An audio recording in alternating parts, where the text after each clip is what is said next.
ప్రియులారా, ఒక్కొక్క బిడ్డ కొరకు ప్రార్థన చేసి, ముఖ్యంగా యవన బిడ్డలను ప్రభు సన్నిధిలోనికి మీరు నడిపించాలని నేను కోరుతున్నాను. మీరు ఒక్కొక్క బిడ్డను ప్రభువులోనికి నడిపిస్తే చర్చెస్ సరిపోతాయా? ఏ పని చేయని వాళ్ళు ఎవరన్నా ఉన్నారంటే క్రైస్తవులే. 10 ఏళ్ళైనా ఒక్క బిడ్డను కూడా నడిపించరు. ఈరోజు నేను సేవకులకు కూడా ఒక మాట చెప్పాలనుకున్నాను. మీరు ఒక దిశలో పయనించండి. ఏ దిశ అంటే, మీరు సంవత్సరానికి ఒక వ్యక్తిని బైబిల్ స్కూల్కి పంపించాలి. మీ సంఘం నుండి ఇదే కోణంలో వర్క్ చేయాలి.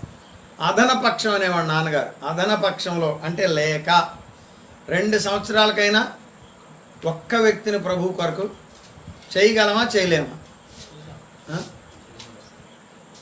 1,00,000 రూపాయలు LIC కనుక కట్టిస్తే మీకు 50,000 మిగులుద్దంటే ఎంత కట్టిస్తామని చెప్పండి? ఆడపిల్లలు, మగపిల్లలు ఎన్ని లక్షలైనా కట్టించగలరు. దానికన్నా మించిన వాడు మన ప్రభు. ఆయన పని కొరకు మనం యోధులను సిద్ధపరచాలి. దేవునికి స్తోత్రం, హల్లెలూయా, ఆమేన్. చదవండి, ఇంకా కొన్ని మాటలు చదవండి, ముగిస్తాను. 19వ వచనం చదవండి నాన్న.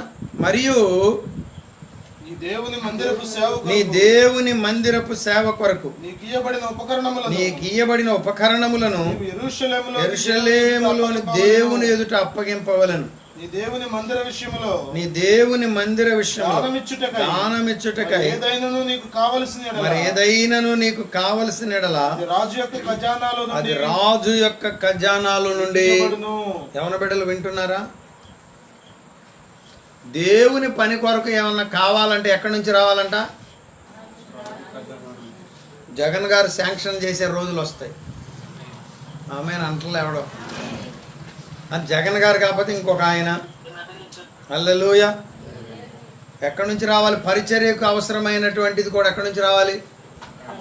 ఏంటి పాస్టర్ గారు, పాస్టర్లకు జీతాలు ఇస్తున్నారంటగా? ఇవ్వాలని ప్రార్థన చేశాం, దేవుడు ఇస్తున్నాడు. ఆమేన్, హల్లెలూయా.